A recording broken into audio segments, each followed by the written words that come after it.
Welcome, ladies and gentlemen, to my Lutheran Connection. We are here today again with another edition of the Lutheran Connection.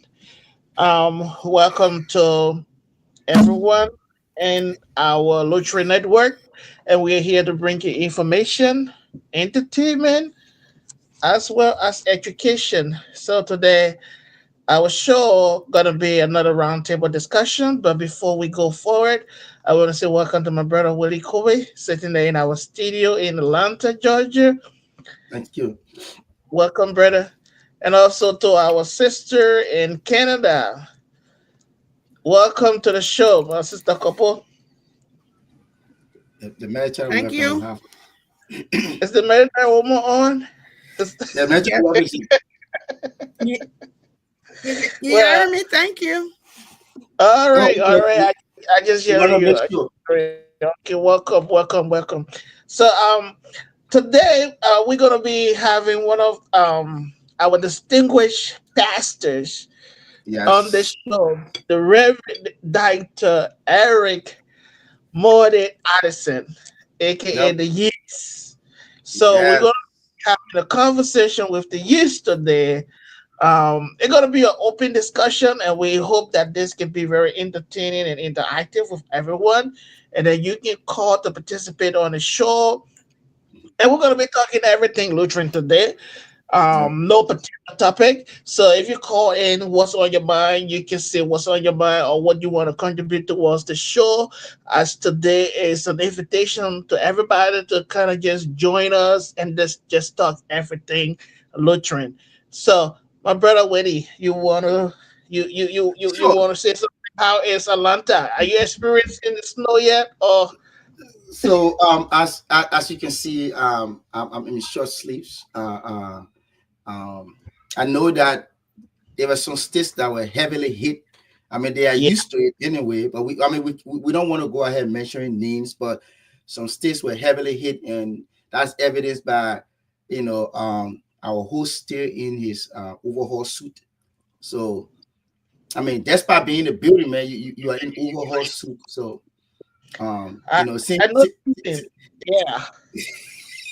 so yeah. So I mean, Georgia is perfectly fine. And if you notice today, I'm in green. Uh, though my team is from the AFC, Uh which huh. is the Kansas City Chiefs, but um, And you I, said, I, but I, I, total I, today. I support I support the Dr. Toto. Yeah, so you see me in green. So you see me in green today. I support Dr. Toto. Yes, Okay. yeah, yeah, I know it's gonna be a tough game today because the Chasers yeah. they are not a small team. I know they've taken it two times now, and if they win today's game, it means it's gonna be the third time they carry the Super Bowl. So, well, you Yes. guys gotta stand ready strong to see how best you guys can break that record today from them. But we all look forward to that game, you know. So while we're waiting for our guests to get on the show, we want to welcome our sister couple, the military wife. Welcome to the show, couple. You muted. Yeah. Thank you, Elijah. Thank you, Woody. How you guys doing? We're doing all right. Tell us what's going on over there in Canada. Oh, can I see as usual our snow? I mean, We do I didn't it see that. I didn't see it. But anyway, as usual. But anyways, that's Canada, I know. Especially Winnipeg. Yeah, When, Winnipeg doesn't disappoint people when it comes to snow. Not at all. so, so Winnipeg is like winter pack. Winter pack. That's it. Winter pack. it's winter pack. I It's know. winter pack for them. We I got know. it. Yeah. Uh, So like for us here in Minnesota, you know, for us that were normal. So the sun is shining today, but don't get food But and get that's the upset. same, that's the same weather we got. Yeah, that's the same thing. Yeah, sun is Yeah. shining. Yeah, but Don't don't get get food. food Yeah, to go out there. yeah, But you will regret you it. see, interestingly, when the sun is shining, you should benefit from the sun, the radiant, of the sun. This is Yeah. why all good things, comes from Yeah. Georgia. Okay. Uh, uh, uh, There you yeah, I mean, go. absolutely. All good things come from Georgia. Um, Okay. I mean, pretty much you know, God, God, God is a just God. You know, He's a just God. So So go on and I mean, learn. no, no, no. I say He's Oh, just. that's not a good way to He's go. just. No, He's just. I'm just trying to say that the last time, you know, when He evenly distributed snow, He didn't leave us out because we were going to be thinking that okay, oh, so He didn't leave us out because He's just. So He Yep. allowed us to taste the snow, have a taste of the snow. Like for us, it's a lunar snow, so it's like you have to have 7 years before we can experience snow. But hey, I'm telling you, man, Georgia right now, everyone. I mean, all of our sweaters and long sleeves and everything, we've donated them to Minneapolis. Uh, Thank you so much. And that was just a check in for all of us on the show here. Yeah, We yeah. want to say to our listening audience, you all are welcome to the show. And while we wait for the And the director number will be artist, updated. Yeah, we're gonna be okay, the putting the Reverend number. Director okay, to join the show. But one thing, waiting before we could go, I just want to point out to everyone watching that we've have like series of our pastors in the Lutheran Church in Liberia that are ill, and we Hmm. should be praying for them. Yes, The assistant to the bishop, Reverend McKay, been down. I right, know he's been home, taking some home rest, but we should continue to right, keep him in our prayers because he yeah, was down. The Reverend Acted Dua also down. He's been struggling with um, some form of cancer, so they continue to keep it in our prayer. The Reverend Jugba also, um, yeah, Reverend Jugba from Phoebe has been also down, and I learned that his wife been down with a mini stroke as well. So with a stroke as well, so we have to keep all of our men of God and Oh, that's women of God. fantastic. Yeah, we got to keep our and church. and Yeah, let's also keep Elijah. them. Yeah. Elijah, sorry to cut you. I also wanted to add that the Bishop Emeritus as well covering uh, Yeah, uh recovering Bishop Jensen, Bishop D. yes, Jensen is recovering. So we received the information from his wife through the Monrovia District President, uh, um, you know, Ms. Jasso, the Jasso, informing us yeah, that Grace, yeah, well, Grace Johnson posted that here. I saw that's that. it. Yeah. Yeah, Yeah. so we have to keep all of our people in our prayers that they will have speedy recovery and get back on their feet. As we all know, Liberia does not have a really good health system. So our people are just living by the grace of God and the mercies of God and His protection over them. So when you hear that your family member is facing some medical situation, you have to be very, very, very, very much prayerful Oh, and sure. Yeah. praying to God that God can work some miracle for them because you can rely on the medical institutions that we have in Liberia right now. So with that said, welcome again to everybody. Today is All Talk Lutheran. So let us start. Let's kick this rolling, and talk about the church. I want to put out a general question out there. How do you guys think about the overall work of the bishop of the Lutheran Church in Liberia? Given our last conversation with him, how do you sense that conversation? For me, I when the bishop was on the show the last time when we kind of hijacked him, I can say hijacking on the highway, and he was exploring and answering all of our questions. And what came to mind is that like I could sense a form of stress, a disappointment in his voice, but at the same time, I could sense optimism, enthusiasm, and vigor to work for the church. But I could hear this consistent call from the bishop, call the Lutherans and say, we need everybody to get on board. We need everybody to get on board. We need everybody to get on board. But how can we get everybody on board when we have some people who are carrying like grievances in their heart, they are refusing to reconcile and move ahead in the church. And as a church, I think we have to be the church, put aside our differences for the institution. Because, what I always say this thing is that, when I'm doing for the church, if I'm doing good for the church, I don't do it for the people in the office, right? I do it for the institution, because the people in the office today, they're gonna go. Right. They will all Right. leave the office that we've had previous leaders. They left, but we still have the Lutheran Church in Liberia. So, for the love of that institution and to see the institution forge ahead, should we be holding grudges in our heart against one another for our personal reason? Should we be holding grudges in our heart, even though maybe the person that hurt you or the other person who hurt you, they're not even there again? But should we be holding grudges in our hearts as Christians, even when your brother said to you, come on, we've passed this thing. Let's move forward. Should we forsake our institution? Should we allow the institution to die and just leave everything because we are hurt with a one person who's in the leadership or one person within the church that did something to us? Should we be holding our grudge forever, or we should put it aside, look at the church and move the church forward? What are you guys thinking about that? I will allow a sister to come in, then I can follow through right after that. Sure. Yeah, yeah, Elijah. Hello out there to our listening audience and hello to our Lutheran members.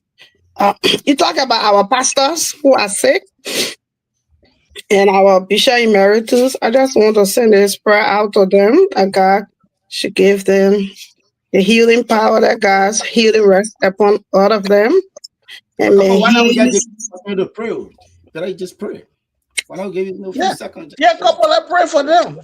Let's pray. Okay, Why don't we just why Yeah, don't we pray just for pray? Just our yeah. pastors that are sick. Yeah. okay, Absolutely. Go okay. ahead. Yeah. Yeah. Yeah, that's a prayer out for our pastors, our Bishop Emeritus, those who are sick. Um, and I also want to include my sister. I have one of my sister who is Okay. ill, really ill. I want to include her in this prayer. Our Lord, we just want to tell you thank you for the day, Lord. We tell you thank you for our church, Lord, from where you brought us from and where we are today, Lord. Daddy God, I want to tell you thank you for our church, our pastors, our ministers, our congregation chair, our parish council chair, Lord. Daddy God, we present our pastors into your hands, Lord. Daddy God, those who are sick, you know where they are, Lord. You got to send your healing power over them, Lord. Lord, continue to strengthen them, God. Continue to send your blood, the blood of Jesus, the blood that never lose its power, Lord. The blood that Amen. you told the Egyptian when you put it at your door, I will pass over you, Mm. Lord. That's the blood Yes. that we are sending now on those who are sick, Lord. Let it go Amen. Amen. continue to be with them, carry them through whatsoever problem they are going through, Lord. You be the Yes. doctor of all doctors, Lord. You Yes. Amen. carry a healing power over them, Lord. Lord, I present my sister into your hand. You know what she's going through, Lord. Daddy God, Amen. ask you to carry her through, heal her, right? Daddy God will tell you, thank you for answering our prayer. And want to Amen. say, Amen. we present everybody who name we have not called, who are going through their own time of illness, Lord. We Yes. present them into your hands, Daddy God. We ask you to strengthen them whatsoever problem they are going through, Lord.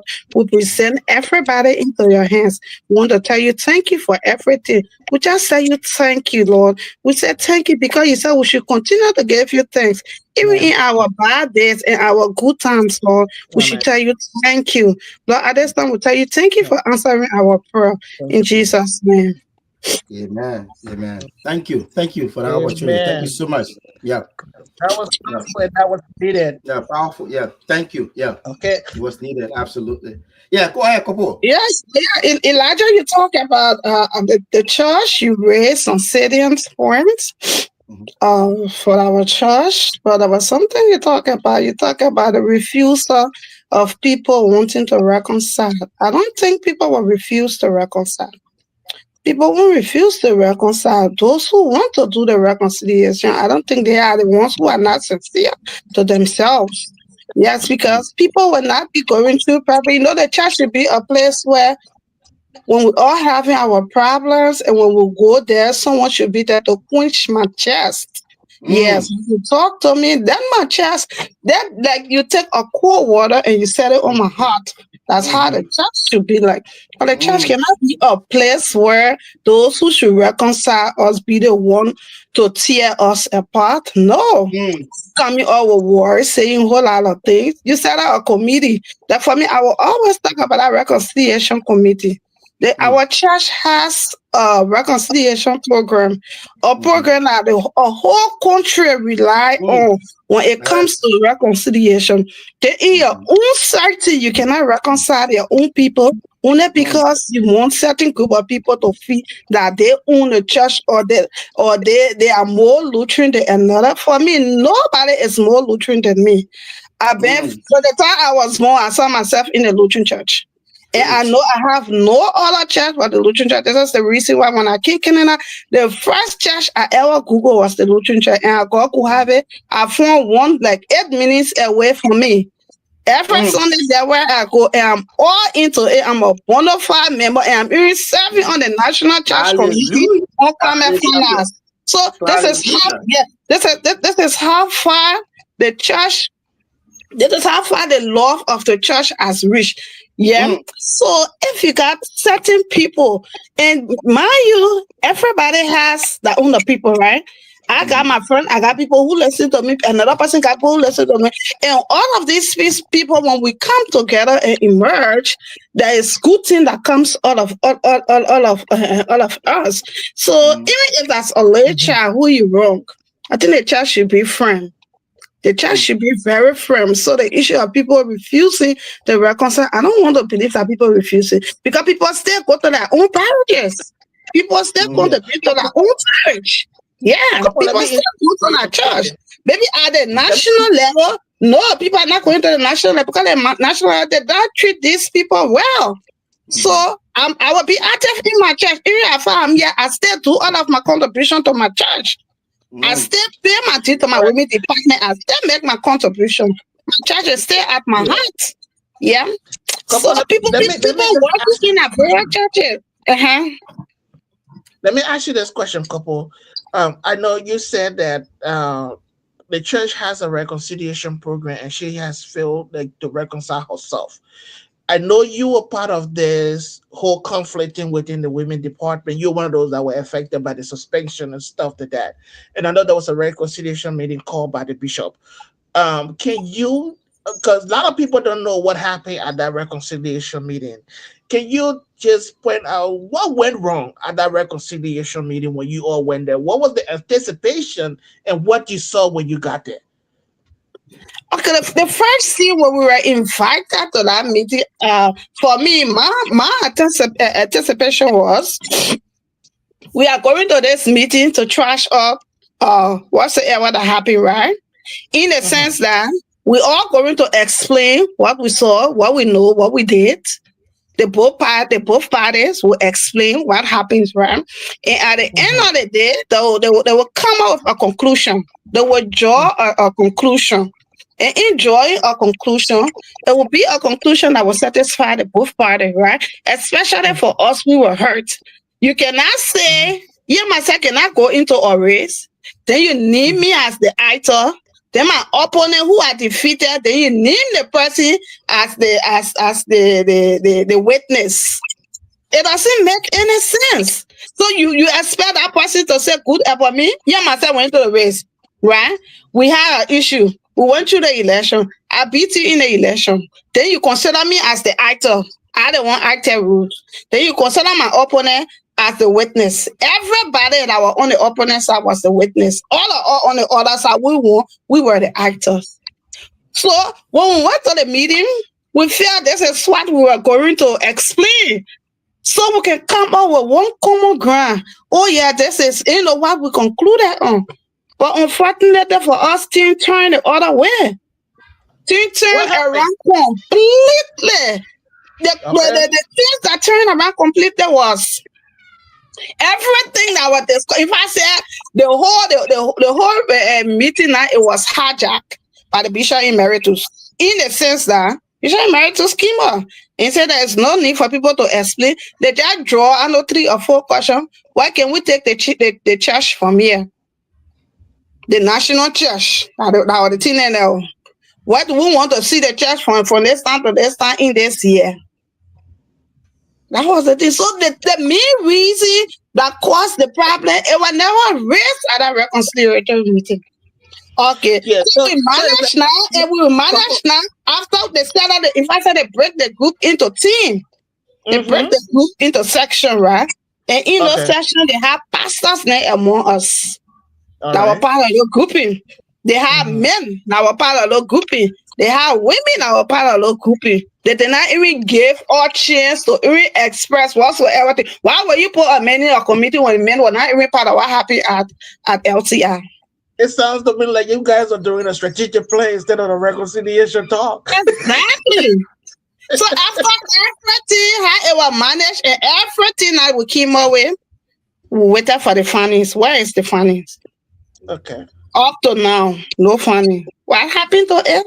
What did not happen to it? Nobody know. So you will not expect people to be happy. Definitely, the Okay. people will never be happy. People will Exactly. never be happy. Yeah. So the issue, so that when I listened to part of the show that I did for Bishop, I did a replay. I listened to him. So Bishop was like, I know it is hard. It is hard, but that was not what we expected from Bishop. That was not what we expected for him. Okay. If Bishop had just said, okay, the both parties, none of you people going, but we'll bring neutral person to lead the women for like 1 or 2 years and we'll go through convention. The whole literature with the women, and of course, although they are on course, I'm not saying the women are not working. They are working. There are women working, right? I'm not saying they're not working. But those Mm-hmm. who are dissatisfied Mm-hmm. will have been on board. They may have a lot of sheep, and one went. He left all the other sheep, and he went to look Yeah. for that one sheep. Meaning, all those sheep, they are important. They Yeah. are. All right. Yeah. So this, and that was what happened. And up to now, I don't know the director for trauma healing. I don't know what happened. And the disgusting part about it is that we met the trauma healing director one on one. The former Okay. president and I, we met him and we expressed our grievances to him. I don't know what, like 3 or how many I met him. Yeah. And he said, okay, yeah, we'll go. That was before the meeting. Okay. So you as a director who, that's why I said they cause all of the problem. They cause all the, but for me, I have put that behind me. Yes. Like I said, I'm not holding grudge for anybody. No. No. My brother, when you speak I about can't even always do say, that. Yeah. Yeah. So there's a very interesting topic, and until we can do this reconciliation piece, until we can do it, And uh, wait it before you come in, there's another piece I want to add. They've gone last year convention that was held in Bomi for the Mara district women. The district women mm-hmm. have been trying, right? Mm-hmm. Professor Grace have been trying in a sense that the convention before last year convention, yeah, I think it was held in Harris in Maysville. Mm-hmm. At that convention, the women agreed, the Mara district women agreed that there is a confusion among the women. Nobody will not sit here and say there is not a confusion. There is a confusion.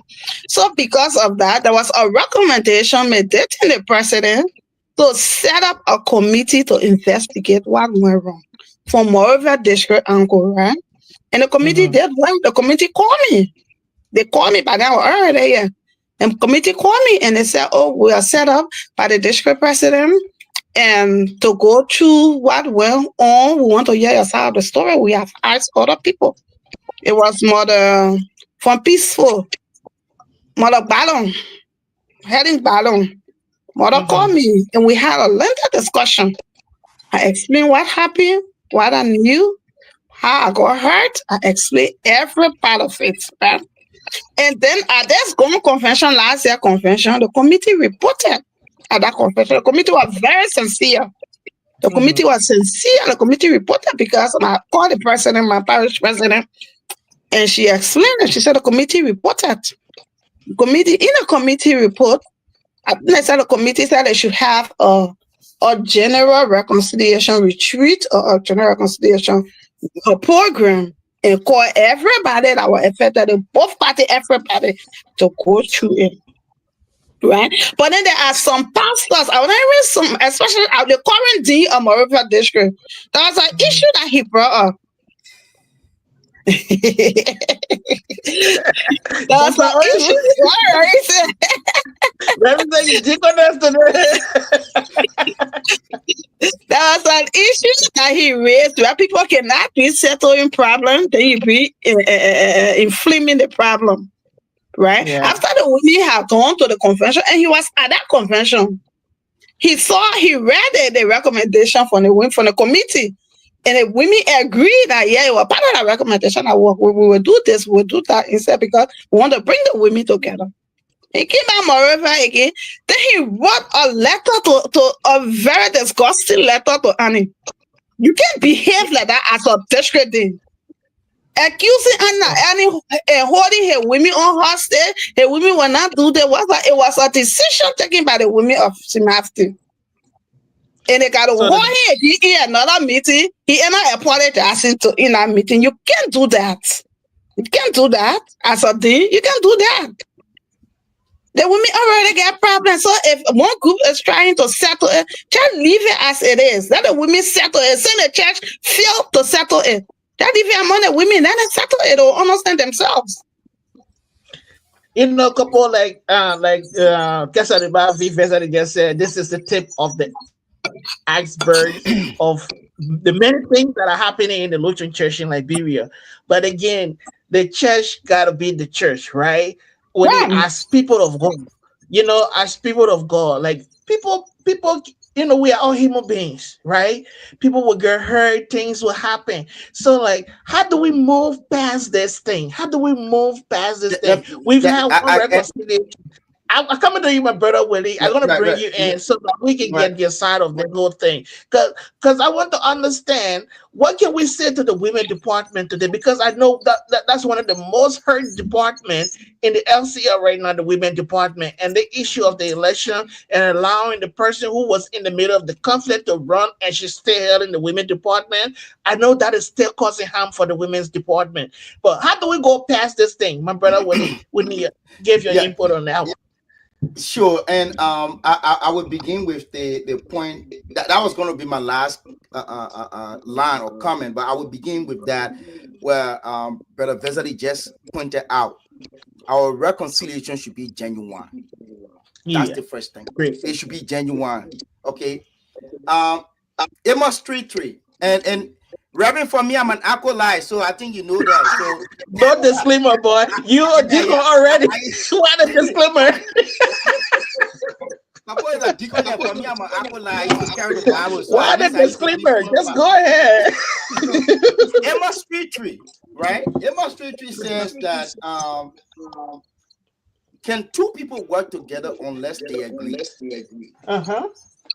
Okay, and if we go to the book of Matthew, Matthew 5, if you read 23 going down to 24, the Bible talked about if we go to give our offering, we should reconcile with our Mhm. brothers before coming to give our Mhm. offering, our gift to the church. Mhm. Unless the church Mhm. Now, I'm sure. take this, unless the church Pick take, up. unless the church takes this or hold the bull by the horn, it Yeah. will just be the tip of the iceberg, or we'll just be playing around it. We'll be Yes. mudding around it. That's what we'll be doing. Okay, Mhm. it needs to be genuine. Listen, Mhm. at this point, Mhm.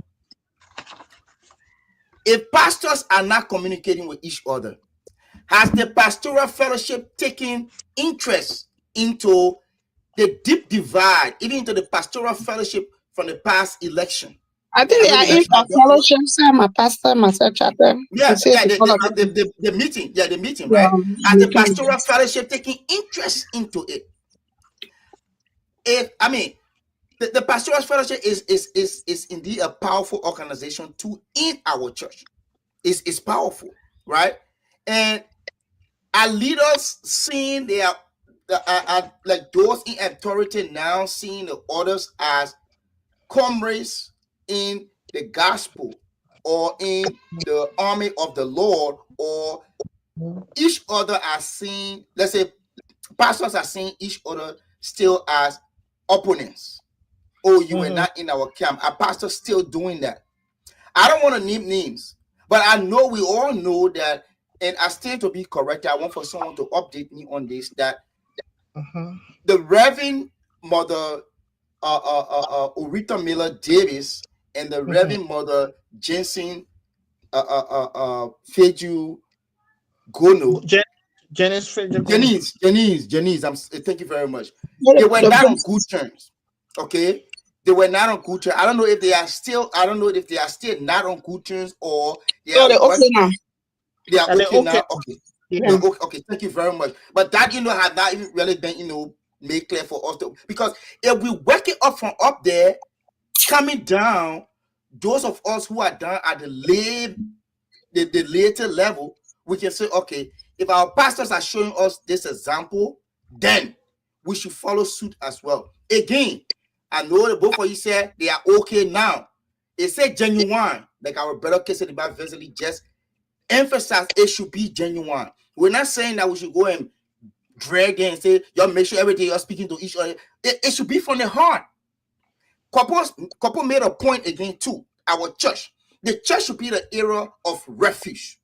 The Bible also talked about if Elijah and myself, my brother Elijah and myself having the problem, I should try to reconcile with him. It now, where should I go? To the church, right? If people go, if Yep. pastors, I'm not going to say if pastors would use the pulpit to preach on loyalty, okay? And I'm not going to hide this. Reverend, what her name? Reverend Cully. You can Reverend that. Derek Cully. I listened to the Yeah. sermon preaching against couple. I mean, couple had a right. I mean, matter of fact, couple went to marry to her husband. The man take her. So if the Lutheran church had created that enabling environment, maybe she was going to say, okay, I take my wedding to the church. But that shouldn't be anybody's business. That couple business. Yeah. If couple wanted to eat Gary Yoko on her wedding day, that's her business. Pretty I much. know. You understand? But preaching a sermon like that, I think it stirs the loyalty as well. So Yeah. for us to proceed on this conversation, when we are speaking of reconciliation, it should be genuine, it should be from the heart. Okay? That's very It should be true. from the heart.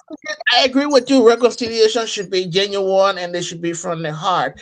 And when people are hurt, part of the healing process is to express that, and is to express And that get in it both. out.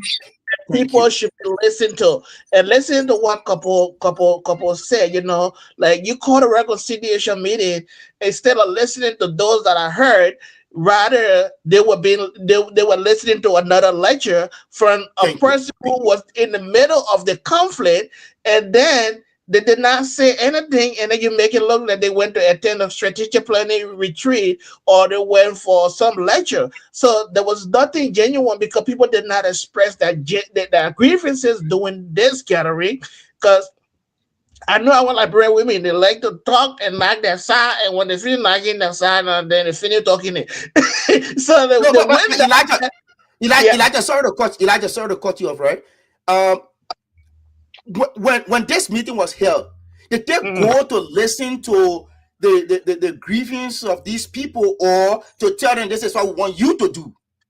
No, You don't go yeah, and tell in mediation. You don't go and tell someone say this is what we want you to do. You yeah, want to listen to us, and yeah. we can help you in the process of And providing there was a reconciliation. presenter. I'm like, oh, Exactly. Somebody going to listen to a workshop. That's not that was a reconciliation. Then presenter. The brown And, man. look yeah, on the and for screen and me, see what the Reverend got here, right? yeah, And oh see yeah, what is written. That's why I flag it. Look at what is on yeah, here. Okay. yeah. I When agree they say, with oh, oh I agree with yes, what Very Zesta is saying and what couple is saying. So, but when I'm saying that which the church should be a church, it comes from that genuine point of view. Like when you're saying about reconciliation, right? So, like if people went to the reconciliation table and they were not happy the way the reconciliation process went, so how far do we want to take this? How long we want to hold this as a church? it's not lit. You Elijah, know, it's Elijah, not it's not lit. good. It Like is I not told the you, fixed I spirit. told you the step that women It, talk at the convention, right? I told you Yeah, yes, the it's step not that lit. women talk at the convention.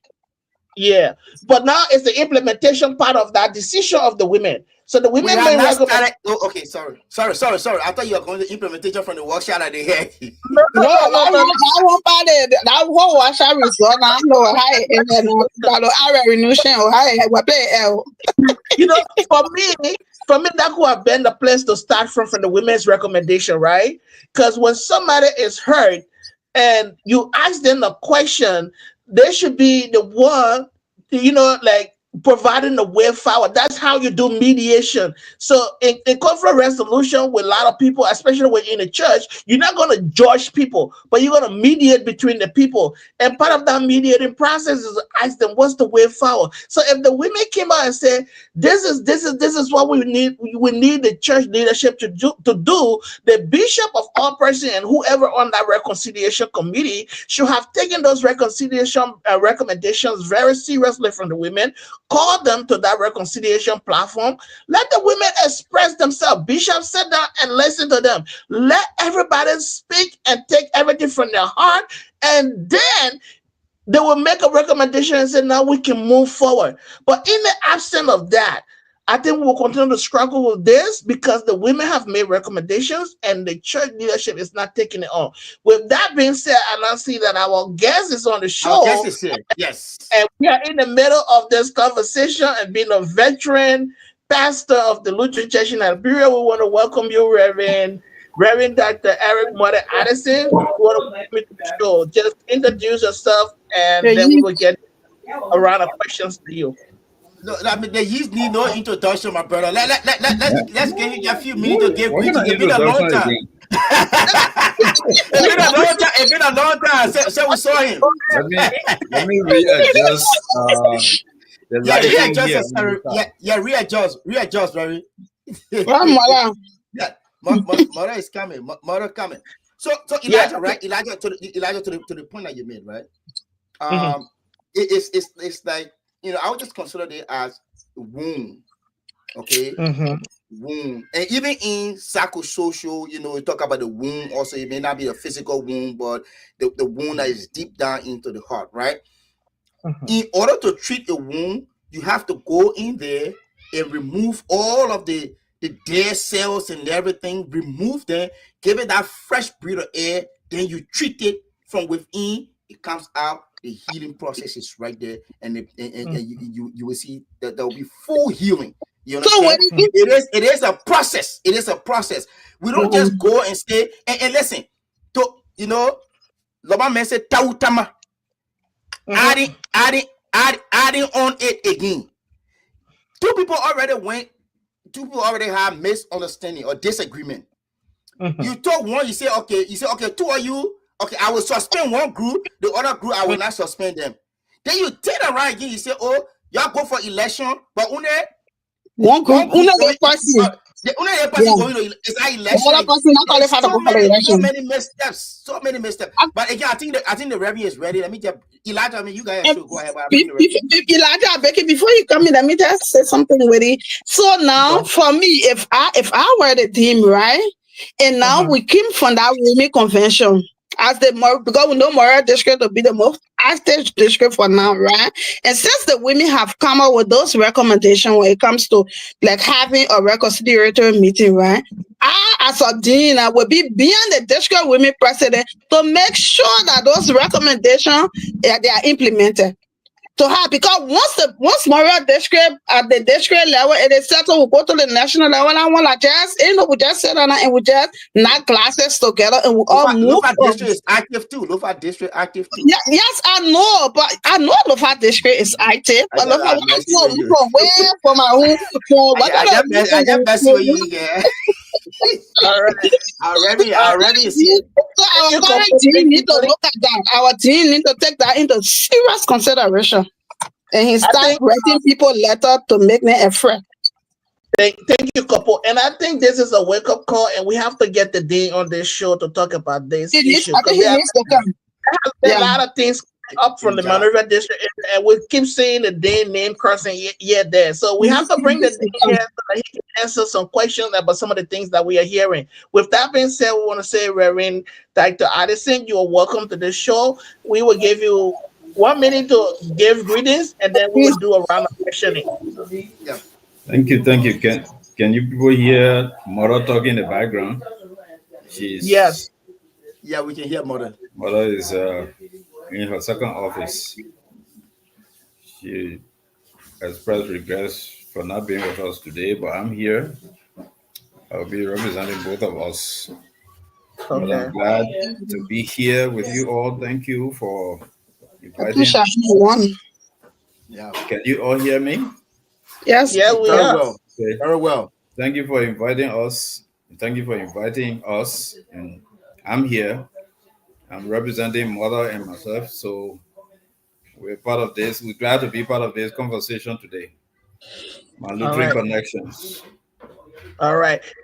Welcome, Reverend, and welcome to all of those that are watching today. And we want to say we have our guest in studio, Reverend Addison. If you have any question for him, as he will be answering some questions, you can post your question or you can call into the show as well. We'll have you live to ask your question or make your contribution to this show.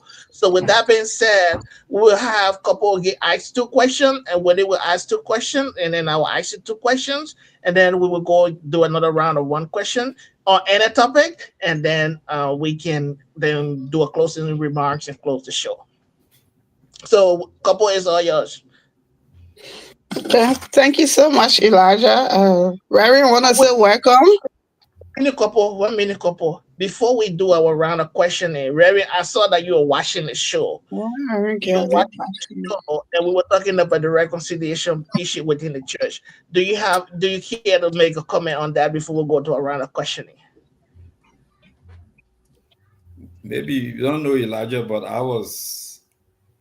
I started taking some initiatives personally to help, the process of trying to mend the fences between people who were not, in agreement with each other, who were in conflict or misunderstanding. But somewhere along the way, things just kind of paused. We slowed down, and so um, maybe we need to follow up on where the process is so far. And as I always say, conflict management, conflict resolution is a process. It's not an event, and it takes time because you have parties involved in every misunderstanding or every conflict. People say in Africa, one finger can be lies. Kick your ass. One person cannot make palaver. One person cannot have conflict or misunderstanding except that person has conflict within or within himself or herself.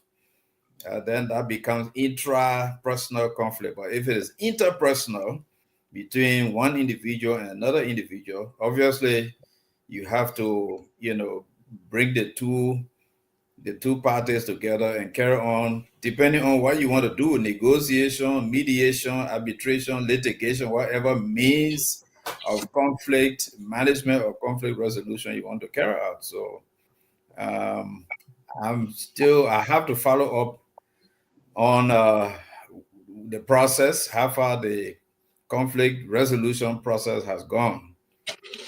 So maybe I need some updates,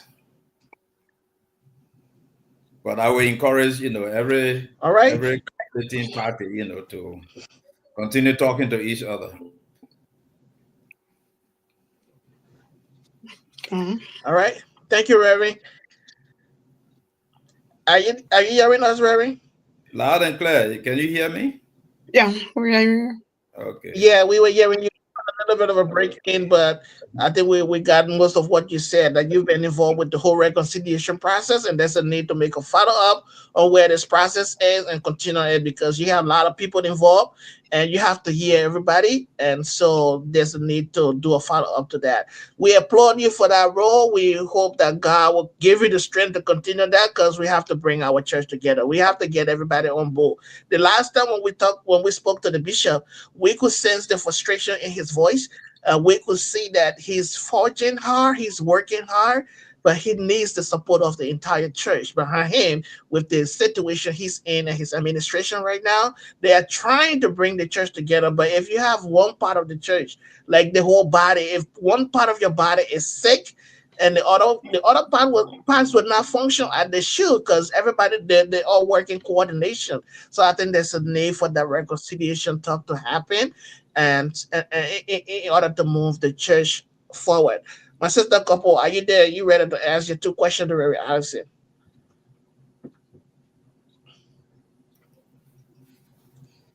Couple, are you there?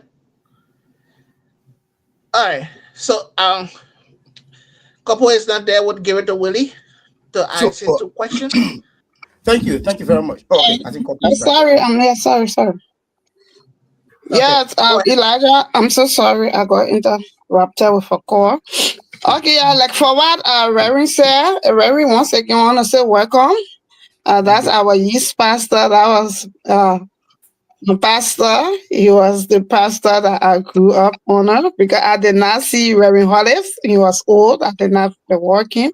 So after the war, Reverend Allison was the first pastor. He baptized me. Yeah, so that's my pastor. Reverend, I want to say thank you. Like you said, you were part of the reconciliation. Yes, indeed, you were part of it. You call me, we talk. But before that time, there were a lot of rescheduling, a lot of things came in. I had to go on a surgery. After the surgery, I had to go after my wedding. I had to do traveling. So everything was just like so. And I'm still waiting for us to talk to pick up from where we started from. Yes, I'm still waiting for you. But I just want to say thank you for the concern. You tried, you called, you raised issue, you were concerned of what was happening. I just want to applaud you for that in this open manner. Okay, I know from the genesis of the issue where you were part of it. I just want to know whether you met at the national church at the bishop level, whether there were any conversation between you and the bishop when it comes to what was happening in the church, the conflict of the women. Not really. The bishop and I have not talked one on one on that specific conflict situation, but I have talked to the president of the National Lutheran Church Women Fellowship in the person of President Nyama Boa. Just as I talked to you, I also talked to her, and I was, doing some shuttle between the two of you until your your situation came up. So we had to put a pause to that process. But I've not yet talked to the bishop about this conflict situation. All right, thank you, Aaron. And my next question it has to do with I don't know whether the last time you monitor the show when Bishop the hosted Bishop in studio, like Elijah said, Bishop, I know it's so much frustrating when you're a leader and what you want to do, and you just can't wrap your head around it, and it just can't come to reality. So I just want to know whether, as a pastor, a Lutheran church pastor, what is your think when it comes to the whole church, the national church back home? What is really your thing? How can we go about? What are some of the recommendation or contribution you think you can bring to the table in ensuring that our national church leave from where it is now to at least just a little step? What do you think about that? Well, I mean, personally, I really think everyone in the church should uh, be themselves. Number one, be yourself, and number two, uh, understand your office, your position, your functions, and try to do the best, like the Reverend Dr. Martin Luther King Jr. said. Be the best of whoever you are. If you are a sweeper in the office, sweep the office as if to say, that was your last day sweeping. and if you are an accountant, be the best accountant you can be. Be the best of whoever you are in the church, because as Paul says, remember in First Corinthians chapter 12, the church is like a body, a human body with many parts. It's one body, but it has many parts, and each part is placed in its own place or position by the Creator, by Christ, who created the church. So, and once you find yourself, like, if you are the nose, you know where your position is, and you know your function. As the nose, your function is to what? To smell for and on behalf of the whole body. So if you can smell effectively, smell to the best of your ability, the body will benefit from your function. If you are the ear and your duty is to hear, then you should try to hear, to the best of your ability. So whoever you are in the church, whether at the congregational level or the parish level or the district level or the national level, just be the best of whoever you are or whatever position you are holding. That would be my candid advice, to every member of the church, especially in Africa, in Liberia. Okay, thank you. Reverend, Thank you, Reverend. yeah, thank you, Elijah. Reverend, thank you so much again for joining us. Two questions. One, um, back in the days, I remember very well the late uh, Dr. Walter T. Gwaningali, and he was famously known for um, this statement that my Phoebe, as a Lutheran, he took pride in a Lutheran institution. And and I believe this is one of the reasons why he always said, my Phoebe, like you just mentioned, when you are sweeper, sweep. If this is where God gave you this gift, take care of it. Um, and at the time, we saw how Lutherans took pride in Phoebe. But the last time we hosted the medical director of Phoebe and our sister, um, Dr. Dr. Well, Ricks, Mini Ricks, Ricks. Dr. Mimi Ricks, Mimi Sankawolo Ricks, and also Yeah. her dad, the late Dr. Sankawolo, who was also a Lutheran clergyman, as I understand.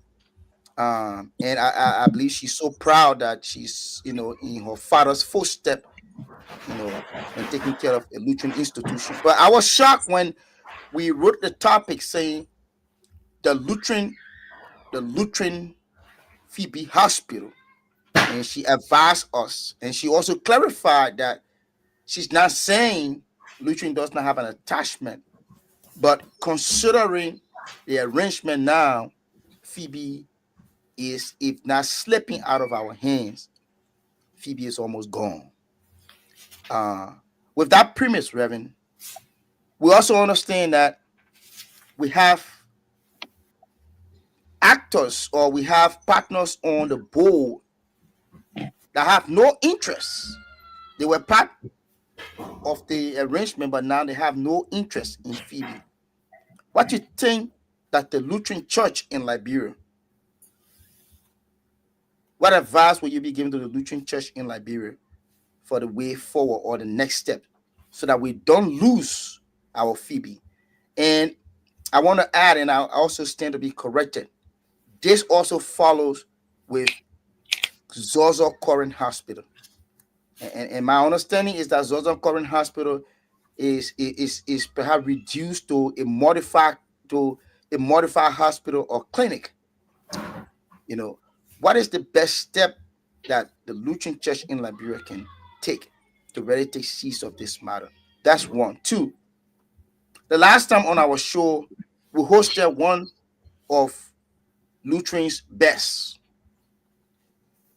Gifted Lutheran, in person of Brother Cesar Guia. When it comes to education, He's in that field. He made a recommendation, and he said that it will be very important that the Lutheran Church in Liberia hosts an all Liberian Lutheran conference. Bring all of the specialists, all of the technical people that will sit together and try to look at the way forward, the direction in which our church can move to thrive. As we know, donor fatigue now is gone. Even donors now are impacted. You and I in this country, in the US, will know what is unfolding at this point. What say you, or what is your own thought about this all Liberian Lutheran conference? What do you make of this proposal from our brother Cesar Goya? Those are my two questions. All right. Thank you, Willie. Let me start with the last question. All Liberia Lutheran propose all Liberia Lutheran. I don't know what Brother Goya. Propose all Liberian Lutheran conference. I'll call it propose because I don't think it has yet been. No, it's just a proposal. Even accepted by the Lutheran Church in Liberia. Principals, the Lutheran Church in Liberia and the Association of Liberian Lutherans in the Diaspora, in America, which is ALIA. But the idea is good. I am a proud Liberian Lutheran, and I would say African Lutheran. Currently residing in the United States of America and serving, privileged, to be. I'm very grateful and privileged to be serving with the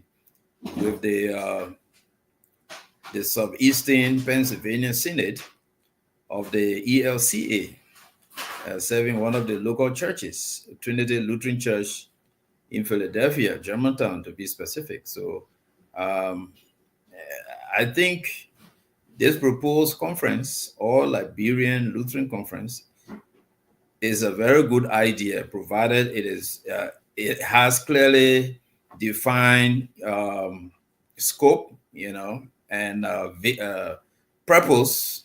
What would be the purpose? What would be the objectives? What goal or goals would the conference want to achieve? But first of all, the idea should be sold to the two principal organizations, maybe also to the ELCA that the Lutheran Church in Liberia is affiliated with, and I guess other churches that have direct connection with the Liberian Lutheran, church. So, but let the idea be sold widely, especially to the two principals, ALIA and the LCL. And then we can see where we can go from there, especially the leaderships. If the leaderships are concerned and the various organs of the two organizations, once everyone is concerned, once the idea is sold and bought, then perhaps maybe a steering committee or planning committee can be appointed by the two groups, LCL and ALIA. Then we can go on from there. So, but it's a very good idea. And I don't know what was the concern about Phoebe Hospital. So Phoebe Hospital, as we heard from Dr. Ricks a few Sundays ago, it's incomplete. Let me see. Phoebe Hospital right now is at a crossroad for the Lutheran Church in Liberia, and meaning that it is slipping out of the hands of the Lutheran Church in Liberia. Likewise, I was also covering hospital in some of our institutions. What advice can we give to the Lutheran Church in Liberia, for the way forward, in order that we don't lose these institutions? I think because just to add that, because as we all know, and she also emphasized the last time, that most of the support that we had to run the institution came from donors. Okay. Yeah. And it also come from government now. So it's that we don't have much stake into these institutions because, as is often said, you put your mouth where your money is. So Mhm. if our money is not into these institutions greatly, it means that we really cannot put our mouth to our own, you know, our own institution. I've been consulting former the late Bishop Dr. Roland J. Payne's work, his book entitled "A Miracle of God's Grace: A History of the Lutheran Church in Liberia." And what is so interesting is that on page 119 in his book, the subsection entitled "Phoebe Hospital," where he branded Phoebe as quote unquote an unrealistic enterprise, where he says, and I just want to read the second half of the page, very short. The planning of the Phoebe enterprise in Liberia was unrealistic from the beginning. The Mm, hospital was furnished with modern equipment appropriate to developed countries. The housing, okay, blah, blah. Then he said there were no housing facilities for national staff, that is Liberians or Africans. And most of them mm-hmm, were total strangers in Swakoko, Bon County, talking about, the international staff. mm-hmm, So the national staff had to find their own lodging in Banga and SKTs and commute to work. So the new Phoebe Hospital was officially opened in 1965. Everything went well for the first few years. Then the scaffolding began to crumble. Some of the national staff left to seek employment in Monrovia and elsewhere. Among them were his name, Mr. and Mrs. Moses Howard, and but the point the bishop is making, and he said that later on the Division for World Mission and Ecumenism, that's the old LCA that combined with the LCA to form the ELCA. They gave a grant to house, So the point I'm making is that according to Dr. Roland J. Payne, Phoebe was not initiated as a national project. All right, it was a project that was literally uh, outsourced from America, from the mm, ELC. All right. So, mm, of course, the old Lutheran Church in America at the time, before the ELCA was established in 1988. mm-hmm, So it was an externally oriented project. And when you have what people call a donor-driven enterprise, it's only the donors and the donor countries that will have interest, because that is their money that is being put into the project. But if this has been a quote unquote African initiative, a hospital initiated by Africans, of course, the partnership was there.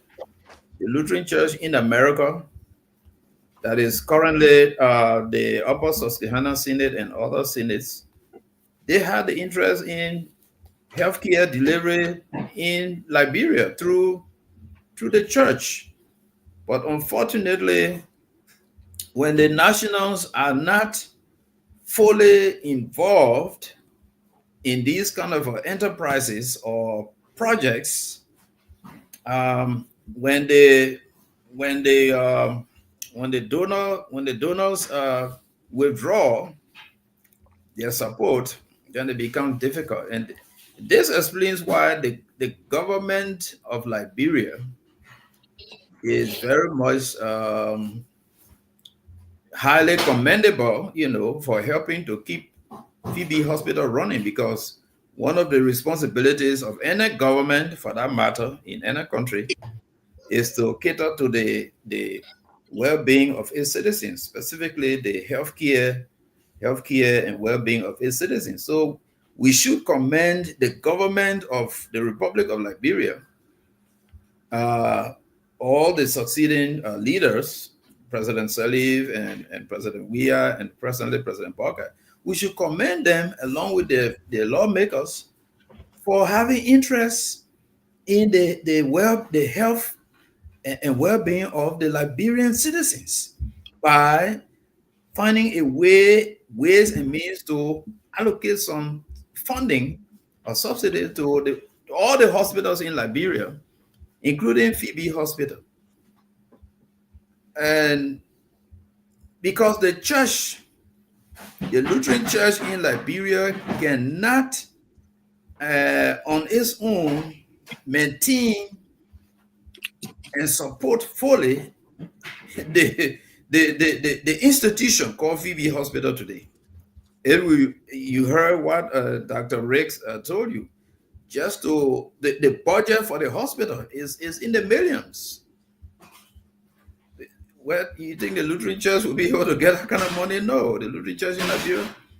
So this is where the whole issue of the church partnering with the government comes into place. There must be a clearly defined MOU between the Lutheran Church in Liberia and the government of Liberia. And I guess I hear that there are other ecumenical partners still represented on the board of Phoebe, the United Methodists, the Episcopalians, even the Catholics, as I hear.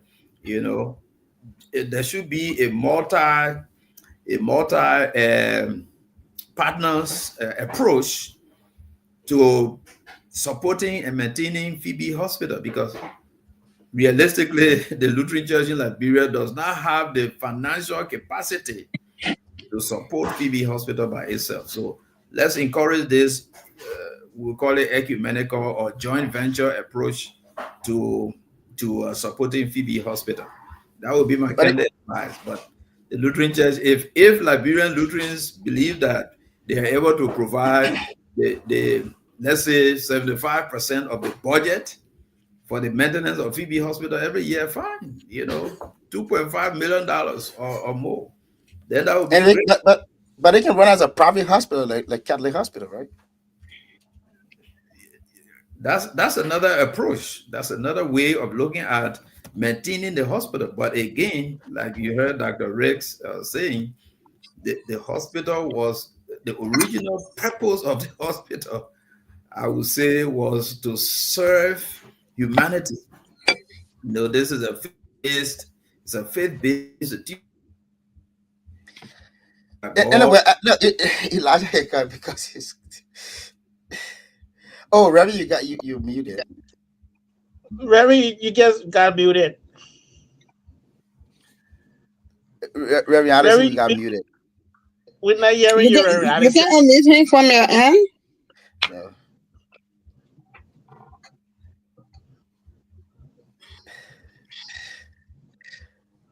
Sorry, I beat it myself.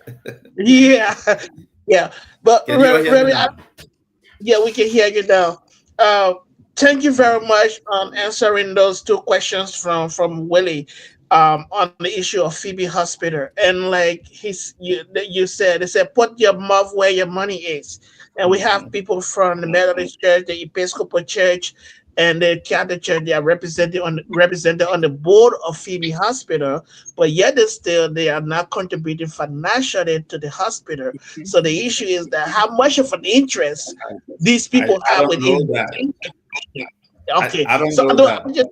Fact. I know you don't know that. Dr. Riggs is that factual? Yeah, Dr. Riggs informed us. But we asked Dr. Riggs the last time as to whether there's any compensation. I even asked the bishop the question as to whether the Methodist Church or the Episcopalian Church are we receiving contribution from them towards the hospital, and the answer was no. So if the Methodist Church is not contributing towards the running of the hospital, the Episcopalians, they are not contributing towards the running of the hospital. The Catholic people as well, who are also on the board and are contributing towards the running of the hospital. Why do we have them on the board? What decision are they going to make in the interest of this institution? But that's not a question for you to answer. It's just something that I'm pointing out. But my question to you here is that GST, the Banga School of Theology. I know you serve as a liaison for the Lutheran Church in Liberia to GST. And I know there has been this long-standing relationship between the LCL, GST, and we always send a liaison over there. So I want to understand what's the stake of the Lutheran Church in Liberia in GST? Are we represented on the board of trustees of GST? And also, what's that role of the liaison at GST? That's my first question to you. My second question to you is, what's your overall review of the current leadership of the LCO? Are they proceeding well, or what are the missteps? Those are my two questions. Okay, let's take the second one. Number one, So, I'm not I'm not in Liberia at present, Elijah. You know that. I Uh, know, but you're I've been following. away. I've been away for the past almost 8 years now. Unfortunately, I would say unfortunately because I'm supposed to be visiting Liberia every year, but because of circumstances. But by the grace of God, we will soon start visiting home, back home. But I cannot give a remote assessment of the performance of leaders of the church. I can't do that remotely. I must be on the ground and do the assessment for myself. But again, like I said earlier, I will only encourage every leader and every member, especially leaders, to just be and do the best of whatever you are and what you are called to do, your function. If you are a sweeper, just sweep. Accountant, account to the best of your ability. If you are a pastor, pastor your flock to the best of your ability. That would be my greatest advice to but I cannot assess the current status of the leadership or performance of the church from remotely from a distance. I must come on the ground, and even if it is 1 week, do some assessment to be able to really determine where is the church. But I would think that when you invite the leaders of the church, especially the bishop of the church, listen to what the bishop is saying, and engage the bishop, especially if you want to know the current status. I think the last time the bishop appeared, the bishop was traveling from where was that? From Fishtown. Fishtown, Fish Fishtown. from He Southeast. went to Yeah, he Fishtown. went to and the pastor for that parish invited me officially, my wife and I, to his program. We promised our contribution, to his the project there, and we still got yet to respond. But and the bishop, went there. There were some photos taken by, I think, the head of the LCL school system as they were traveling. They stopped in Grand Jita, Zwedru. They took some pictures. So that shows that something is going on in the LCL. So, and the pastor was installed into office, Reverend James Y. Gizzi, one of my former students at GST, a very strong young man, visionary from Lofa County, but serving among the people there in the Southeast. Language is no more a barrier in the 21st century in ministry. So, we just have to continue encouraging uh, Bishop Padmo and other leaders of the executive council and the district deans, the parish pastors. I must commend them because it's not easy. I was there for 25 years of pastoral ministry before coming to the ELCA, to serve here. So it's not easy. It's quite a challenge. But we have to continue to encourage them, be optimistic, be positive. If we want to be critical, we got to be constructively critical and not destructively critical. And we have to cultivate a positive outlook towards the church, especially the church that gave birth to us, the Lutheran Church in Liberia.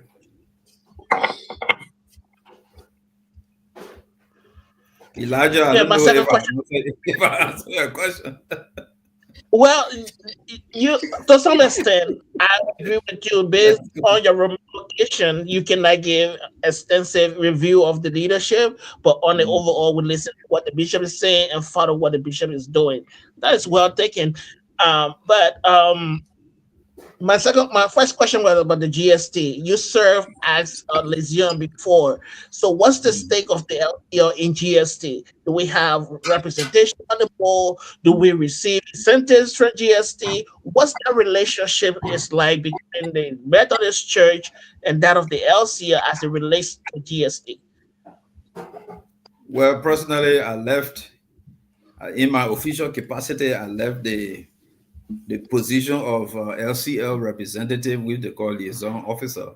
I left that in 2017 officially. That was like what, almost 8 years ago now. So I'm sure succeeding liaison officers, Reverend G. Louis J. McKay, who is now assistant to the bishop, and then Reverend Thomas P. I think Reverend Thomas P. should be the current LCL liaison to GST. So bring Reverend P on this show, and Reverend P will give you first-hand information on the status of the Lutheran Church in Liberia and the Banga School of Theology. But I can tell you, I have good news for you, and that is, as I speak, we have on the ground right now the Lutheran University in Liberia. That is a fact.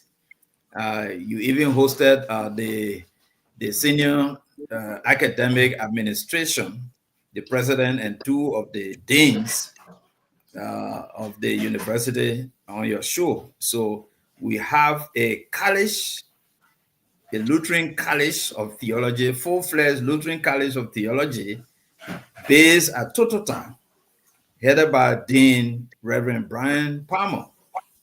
So the Lutheran Church is now poised to train her own pastors from the total Lutheran perspective. And interestingly, I hear that they are the churches, the Lutheran churches in Sierra Leone and the Gambia, two English-speaking countries in West Africa, are now seriously considering sending their ministers, their leaders to Liberia, to the College of Theology of the Lutheran University, to be trained as pastors of their, sister churches in Gambia and Sierra Leone, which is a positive sign. And I'm sure other churches in the region will follow suit that are part of the Lutheran Communion in Central and Western Africa.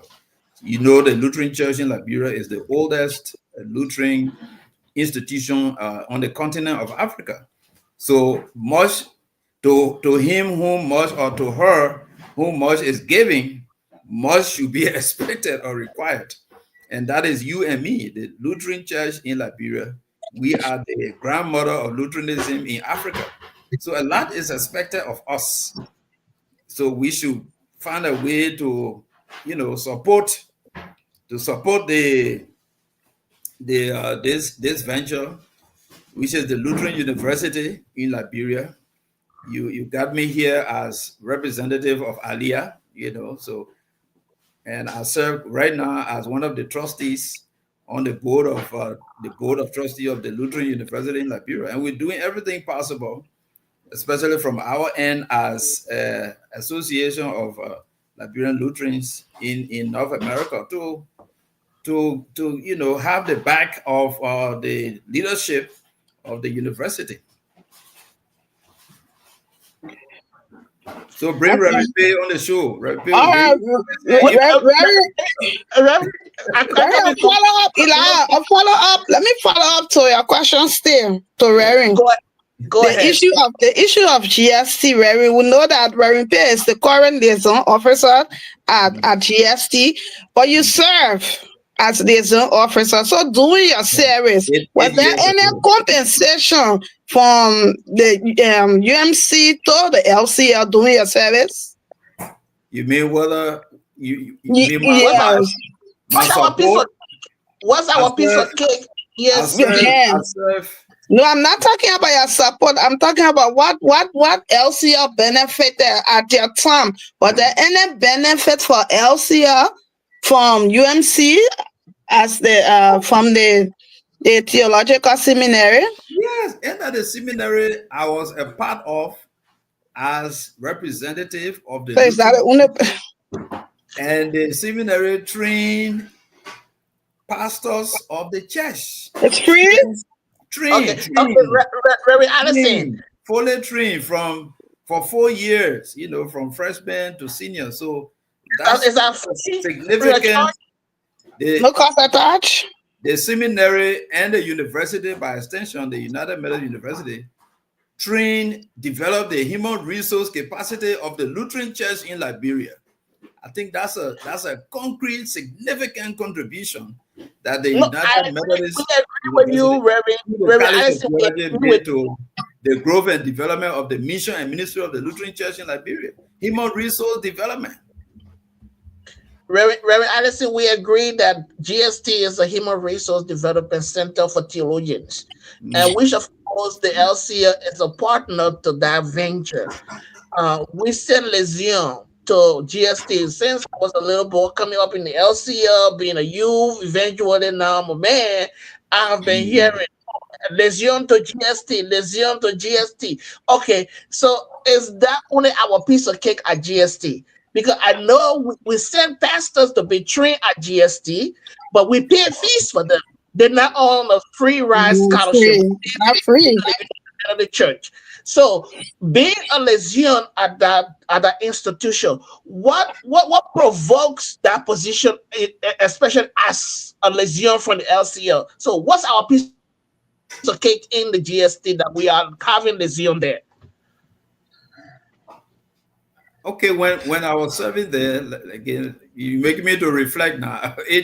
I served there for 12 years, from Yep. from 2005 to 2017, when I left. 12 unbroken years, from instructor to the rank of assistant professor in Mhm. throughout those 12 years. So I am an assistant professor. If I hit the ground in Liberia there, I will be, you know, an assistant professor in any university in Liberia, especially LUL, Lutheran University in Liberia, or even at UMU or wherever. So, uh, in as much as we gave our contribution, but we also benefited immensely from our time spent with the institution. You're talking about what is the piece of cake that the Lutheran Church is benefiting from by being a partner of the Banga School of Theology or the United Methodist University, or being a partner with the United Methodist Church in Liberia. Huge benefits. You have to be on the ground to really understand the dynamics of these ecumenical partnerships. But again, what I understand is that there is something called a phasing out process. Like I told you,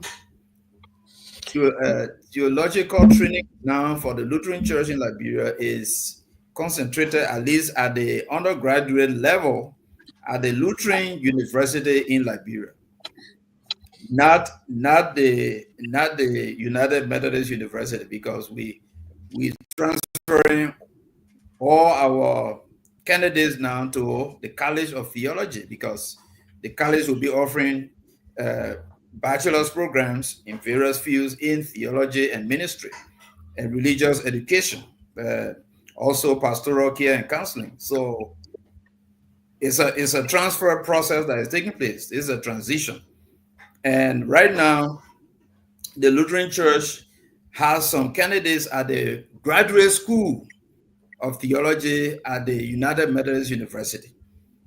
You heard about people like Reverend Kebe J. Beke, who earned her Master's of Divinity. She's now serving at the Day Memorial Lutheran Parish in Harrisburg. You know about Reverend Robert G. Boa. He's also studying. Reverend Per Nazuo, I guess Ped, I think Ped may have graduated, if I'm not mistaken, with his master's. Reverend Peter C. Logan. These are all graduate candidates from the Lutheran Church in Liberia, and they are going to be contributing their quota, sharing their expertise with other younger people at the Lutheran University in Liberia later on. So there are tremendous benefits that the Lutheran Church is gaining from this partnership with the United Methodist Church through its educational ministry, the United Methodist University. Now the Lutheran Church has her own university, Elijah. This is something that we all should be proud of. So, Reverend, can I follow up, please? Elijah, can I follow up, please, on this Lutheran University? So, Reverend, the last time we had the dean of the theological college on the show along with the president, and he informed us that the entire college has 3 students, and we still have all of our students. 8 to date. 8. All right, to date 8, and we still have our students at GST. So, a college has only 8 students, and we have all of our students at GST, still trying to transition them from GST to Toyota or to the Lutheran University. I mean, I really don't get that. And my understanding here is that majority of the students that are at the college, theological college of Lutheran University, they are from outside. Then why our own students are not in our institution? Reverend P can answer that question. Okay, well, Reverend P Reverend P is coming. But that is something that we can pursue at the level of the board of trustees to ascertain from the dean of the College of Theology, how is the transition process in terms of making sure our students from GST transfer to the College of Theology of LU. That shouldn't be anything difficult. Barry, I know that you've been really driving our attention to our Lutheran University, which of course we are all proud that after some 100 and some more years in Liberia, we are now talking about establishing a Lutheran University, which of course we know that we still have a lot of problems when it comes to our Lutheran University, especially when it comes to the organization where we are president with that institution.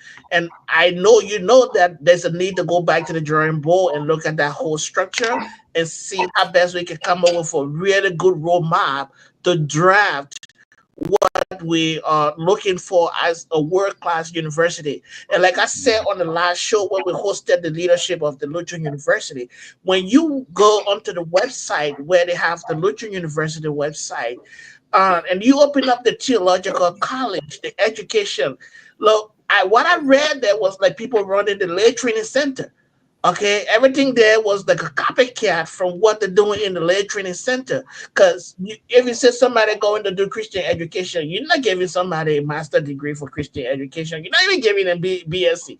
That's a certificate program. So that should be spelled out on your website as to what degrees you are offering in your Lutheran University and what courses are you offering in the university. But all those information are also lacking on the website.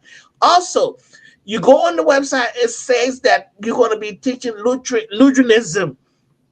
And I told Brian, a partner that day, how does that attract students to our university if the website is not speaking globally, it's not speaking holistically to the whole religion or religious body, but it's speaking specific to the Lutheran doctrine? How do we invite other students? And I think that's one of the contributions to our low enrollment right now. I think as a new Lutheran university, there should have been some vigorous advertisement takes place on Facebook, newspaper, news headline, TV stations to really do an advertisement about our establishment and the opening of the Lutheran University. But I think there has not been much of a work done in that area. And a lot of people don't know that we do have a Lutheran University right now in Liberia. It's only within our community, and Liberia at large is not aware. I don't know what you think of that. Well, Elijah, I'm sure you are acquainted with building a house, constructing a Mm-hmm. house. Mm-hmm. Okay, you first of all you have to have your blueprint, and then you have to have your builders, your workforce, and then you start with the foundation. You know the steps. So it is a process, and for us, when I say us, I mean Lutheran University in Liberia, Lutheran Church in Liberia, Aliyah, because these are the two owners of the university, the Lutheran Church in Liberia and the Association of Liberian Lutherans in America. Jointly own this university. So all Lutherans in Liberia have a stake in this institution of higher learning. All Liberian Lutherans in North America, Canada, and the United States have a stake in the development of this university. We are carefully following our strategic plan. All right, and colleges are being brought online step by step. Unless God builds a house, the builders build in vain. So it's a process, Elijah. It's a gradual process, and we need all hands on deck. We need all brains, we need all mind, we need all wisdom, all hands. Every Liberian Lutheran, whether in Liberia, whether in North America, we need the support of every Liberian Lutheran across the world, across the globe. How are we going to get this world-class university? By combining forces, mobilizing our resources, and making our contributions, whether spiritually, morally, and financially, even giving our time. And I'm sure at some point in time, with the development of the internet communication technology hub of the university, which will soon come online, that is in the works, we may be having online instructional programs, and maybe some of us might be teaching one or two courses, during making time in our schedules.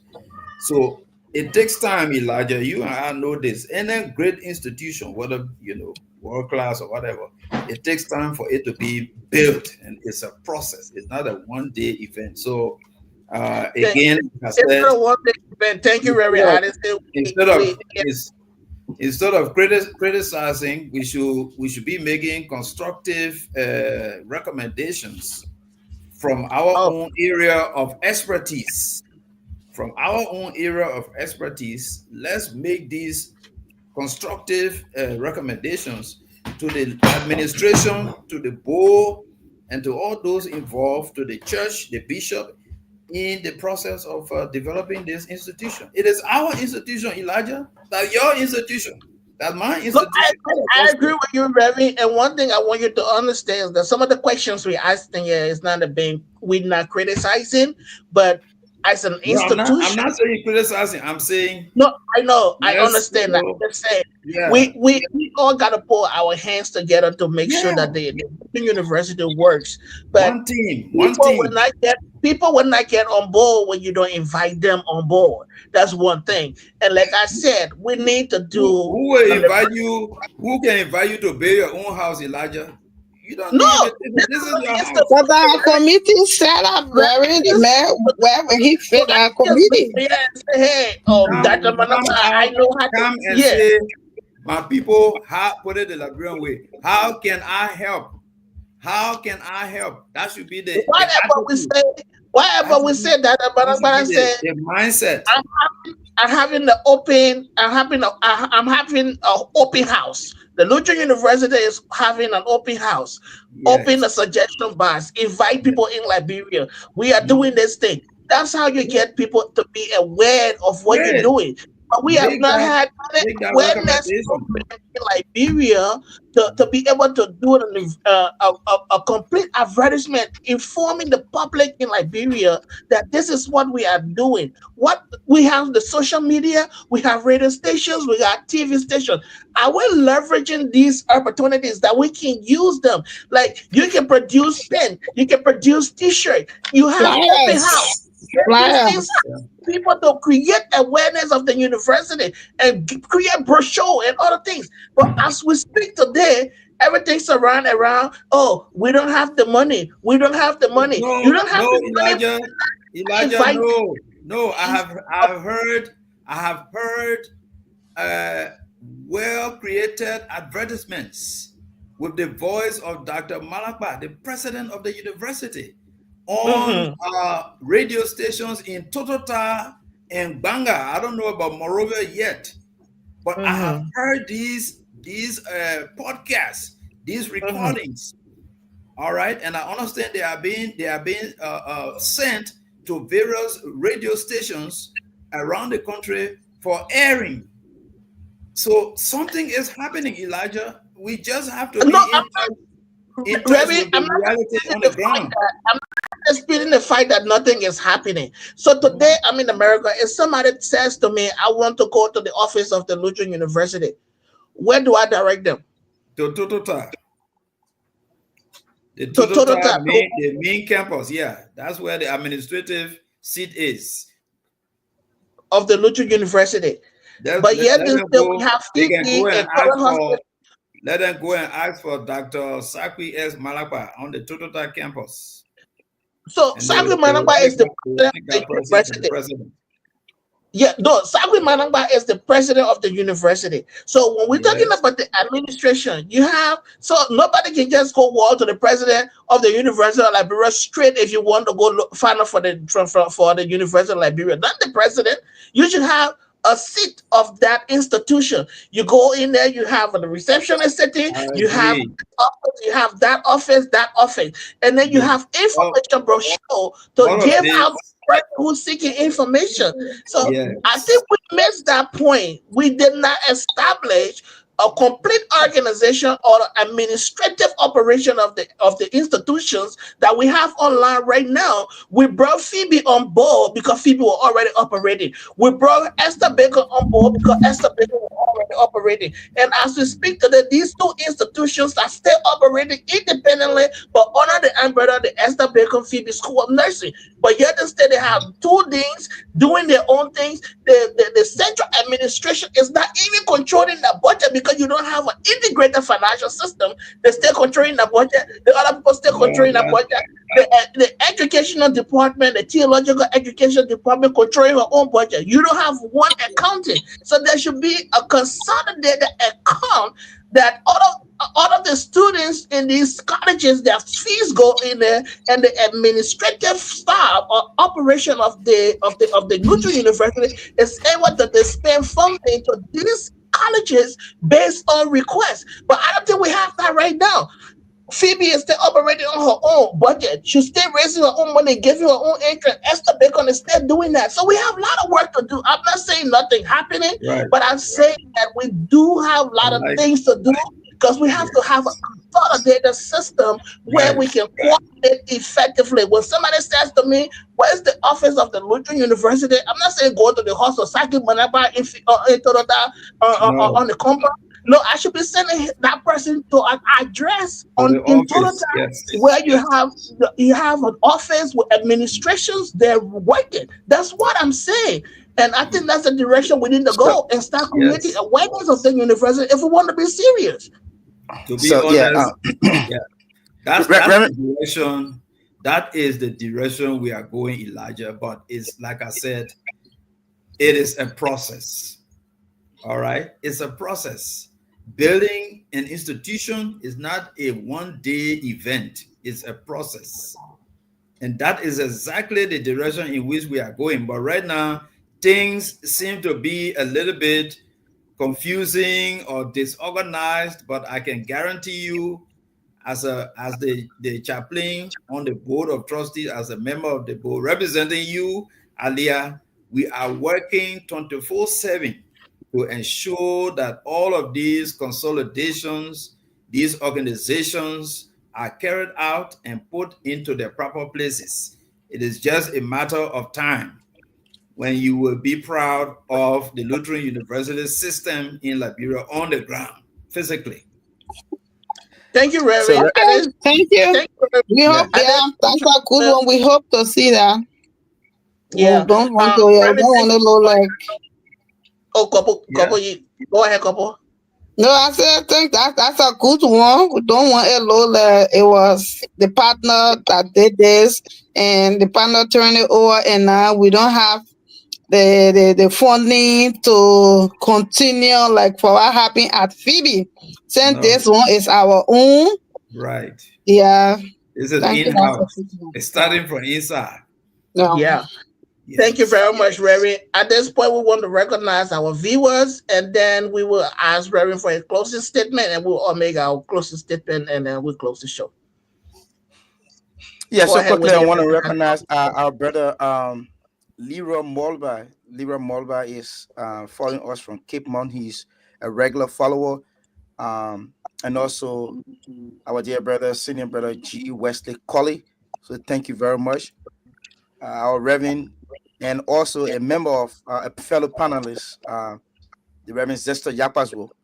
Want to say thank you very much. And our dear brother Kezeliba B. Vezeli, Kezeliba V. Vazi. Thank you very much. He's following us from West Africa.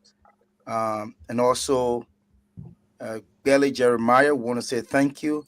Our brother Koklo Yankwe, want to say thank you very much. Our dear father, Manikbili Kismo, we say thank you for following us. Nathaniel Gold, we want to say thank you. Thank you very much for following us. Our president emeritus, the Royal Jerome Jala, and also our sister Patience Holloway, right? Is that right, Elijah? How are you? Yeah. Howley. Thank you. Howley, thank you so much. I think I got to slow down to pronounce this name. Petula Pele Queen Yasia. Yeah. Their name reminds me of we have brother Yasia at St. Peter's Lutheran School. The visually impaired brother Yasia. Yeah, I wonder how he's doing. Brother Deckerson Zach Williams. Thank you so much. He's following from Dar es Salaam. Reverend Allison is familiar with Dar es Salaam. He studied there. Our dear brother Sissy Guya, the fire papa. Yeah, and he's the dream behind this proposed all Liberian Lutheran conference. Want to say thank you so much, brother Sissy Guya. Our dear Prezo Victoria Nagbe Johnson. I want to say thank you so much. She's a regular follower of the show, and our brother Bamba Dukle. And Bamba Dukle is saying here that there had not been any effective publicity about, I think he means the Lutheran University in Liberia or of Liberia.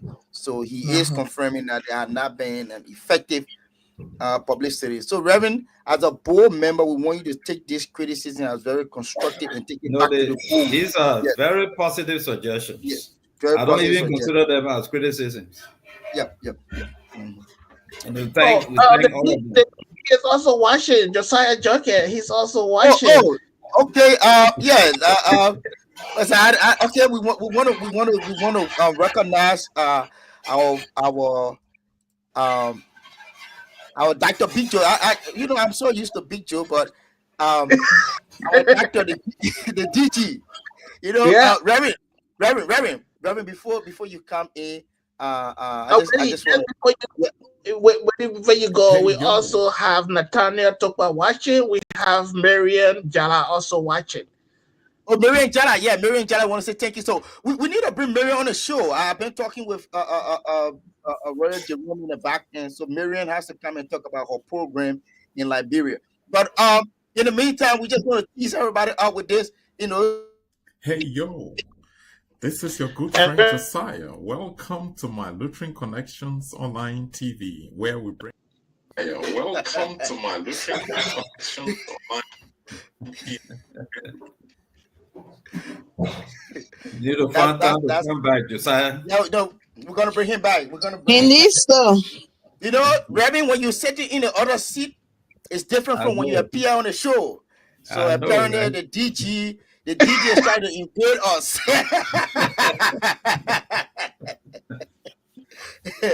Yeah, go ahead, Reverend. Your closing comment. I'm sorry. I don't know what happened. You know, I was just focusing on the top of my screen, not knowing I had to scroll a little bit up to get on the show. So I was sitting for almost 2 hours. I said, but wait now, what's going on? So when I scroll, I then say, enter the studio. I said, oh, that's how come I managed to click the button and enter the studio, you know. But for these few minutes, I'm grateful to you all, Willie and Elijah and Kopo and others, co-hosts. I didn't see Dr. George Toto today. I don't know what happened to him. Pastor He Vani has he has something going Abel on. Liawali, yeah, Vani is, He's still in Liberia. still in Liberia. But thank you all for this program, my Lutheran Connection, MLC talk show. Don't get discouraged. You were off the air for some time. We had to put fire, on your backs to get back. You never know how many persons are watching and following this, especially on social media, on Facebook and YouTube. A lot of people, Liberian Lutherans and other Lutherans around the world, are interested in this. My Lutheran connections. The Lutheran Communion is a huge community globally, not only in Africa or North America, but all over the world. You have Lutheran Christians all over the world. And so thank you for allowing me for these few minutes in whatever capacity, all the hats I'm wearing, to share and with you in this conversation. So God bless you. And thanks to all of our viewers, our listeners, for tuning in and for all your suggestions, positive suggestions, and constructive criticism. Remember, the Lutheran Church is what produced us. Wherever we are in this world, the Lutheran Church in Liberia, in Africa, produced us. And so we owe the Lutheran Church in Liberia. Lutheran Church is our mother and our father. As Aliyah members, which other group we may belong to, our friends, the African Descent Lutheran Association here in North America, with the ELCA, we are all brothers and sisters. We are all partners working together for one objective. This month is Black History Month. And when you're talking about Black history, that's us. We are the Black people who came from Africa and were created as a new race here in America, the Black Americans. And then we have, the Lutheran Church, the Republic of Liberia, the Lutheran Church in Liberia. Everything African is us. We are the Black people of the world. We are part of the human race, humanity, and we are serving God and we are serving humanity. So thank you all, Willie and his crew, Kopo and Elijah, for this very wonderful and exciting talk show today. God bless all of you. Thank you, Reverend. Thank you so much for joining us today. Couple, your closing statement. 1 minute. Yeah, all right. I want to say thank you again. Thank you for the time. And thank you for the extensive elaboration that you did when it comes to the Lutheran University. I want to say thank you. We hope and pray that all the Google things that were said it be implemented. Yeah, like you said, we are in the building process. And we hope and pray that we all move to another level so we all can be proud of our church. This is something that when we were in the youth, for every convention or youth gathering we went to, that question was always asked, why we don't have a Lutheran university. I can remember the late Bishop Harris.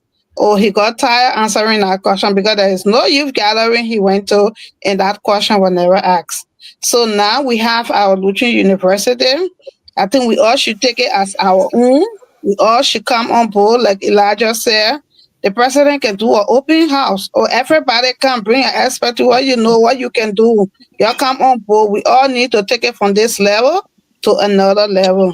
So I want to say thank you, and we extend our thanks to the board of directors. We are waiting for the call or whatsoever that is happening or that will happen, that we all can come on board and see how best we can help our church in fulfilling this long awaited Lutheran University goal. So once again, I want to say thank you very much. You're welcome. Thank you. Thank you. It's my pleasure. Brother Willie. Thank you, Elijah. I also want to join my colleague and sister couple, along with my brother Elijah Zina and all of our fellow co-hosts, to say thank you so much, Reverend. Thank you for being here. This is not your first time being here with us. I want to say a special thank you to our brother all the way there in Dar es Salaam. We want to say thank you so much for following us, and please help us to expand the information about this program, the podcast, like Reverend Dr. Allison mentioned, that the Lutheran Connection is for the Lutheran communion. So any topic, any issue that you want to discuss from Tanzania, from South Africa, from Asia, from Australia, please just reach out to us and we can come on this platform, because this is our common denominator, the Lutheran Church. Very quickly, I want to say, go Eagles! Go Eagles, Reverend! Eagles. Oh, that an eagle sleep. The chances are coming from you guys. Reverend said we refuse to open the line. I know. The line open. The line was open. So the line is open, Reverend. Please call in. I'm an Eagle fan. Yes, Eagle you fan. guys are Philadelphia. We don't expect anything less than that. Go Eagles. Go Eagles. So, Fly, Eagle, fly. Yeah, fly, Eagle, fly. Eagle, fly. So Reverend, on behalf of the team, I want to say thank you so much for always waiting to come and share your knowledge with us. You have been guardians from day one, and you are stay. We all look up to you as a person of high integrity and standard, and we hold you to that high esteem. And we look forward to having more conversations with you in the future.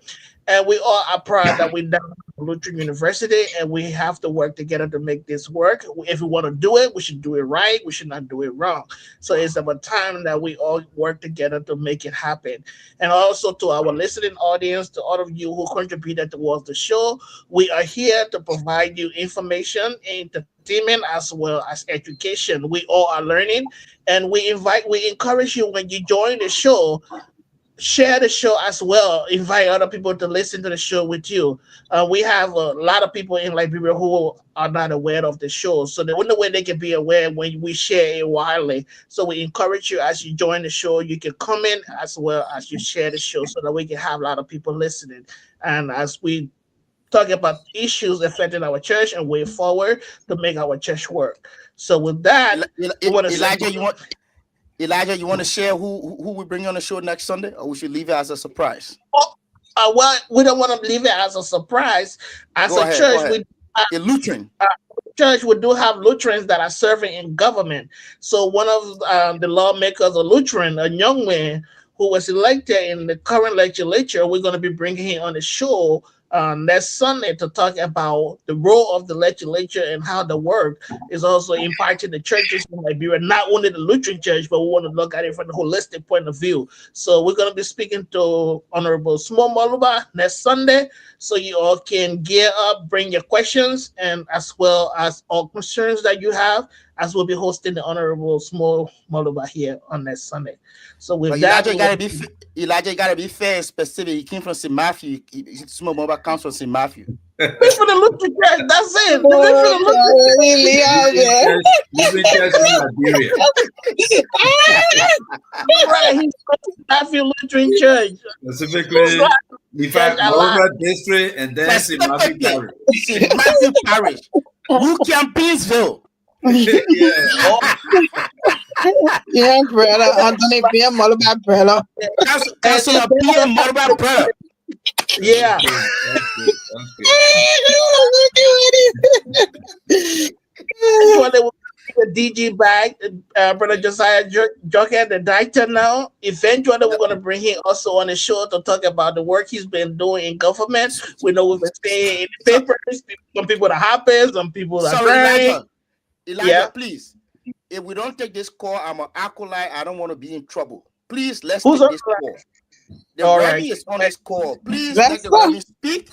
We want to listen to the Reverend. I'm an acolyte. I don't want to fall in trouble. Go ahead, Reverend, please.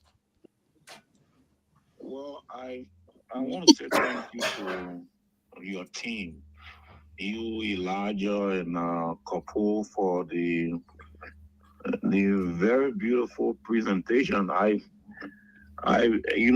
saw the way your current guests, who happen to be my own old man, like I told you initially, responded to those questions, and I predicted what his I predicted what his response was going to be initially before he got there. From that very professional and soft standpoint. But again, there's a lot we need to do with this church, and I agree this church has made us, but sometimes you need to get overly critical with people who made you so that they can do better. And if we expect the Lutheran Church to do better, or we expect to do more, we will have to be overly radical with a lot of things that our parents were not radical with yesterday that have still got us to where we are. And I listened to your team when you spoke about the issue of, all of the different partners we have, the ecumenical relationship, what has they done, what are they doing, and what they intend to do. And, because I know these are some of the conversations we've had with our leaders in the past and we continue to have with people. Our church needs to get up, run, and catch up with a lot of things that are currently happening in our global village around the world for us to be considered a church, and for us to also be considered people alive. And until we get to those points, of realization, I think a lot of our friends will leave us behind, and we are at a critical junction. And until we realize that the junction we find ourselves are more critical than ever before, we will be left behind for good. So I appreciate Pastor Allison and the rest of the folks, but I think we need to be looking at these things into bigger lenses than how Pastor Allison then looked at it the last 10 years ago. Because I remember some of the questions he was asked, I remember him saying, well, 10 years ago, I was at GST and a liaison. Yeah. 10 years ago, his experience as a liaison as GST would be quite different from now. The liaison that will be at GST will be quite different from the way we need to see things, the way we need to move on, and a lot of other different things we need to do. So I thank you again for having me on your show.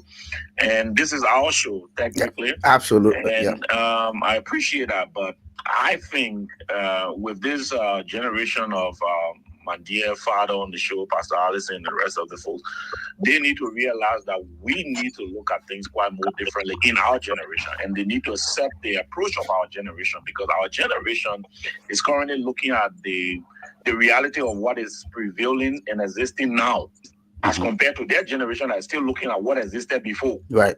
So for the betterment of our church, they need to understand the way we feel and the level of eagerness we have in moving this church forward. Thank you, and God bless all of you. Thank you so much, Reverend. Thank you. We appreciate you, and we look to host you very shortly. Thank you. Okay. All right. To close the show. Oh, sorry. He just hang up. Reverend Allison, give us a benediction. Yep. All right. The Lord bless you and keep you. The Lord make his face shine upon you and be gracious to you. The Lord lift up his countenance upon you and give all of us peace. Amen. Amen. Bye-bye, everybody. Bye. Where are you watching, Gordon?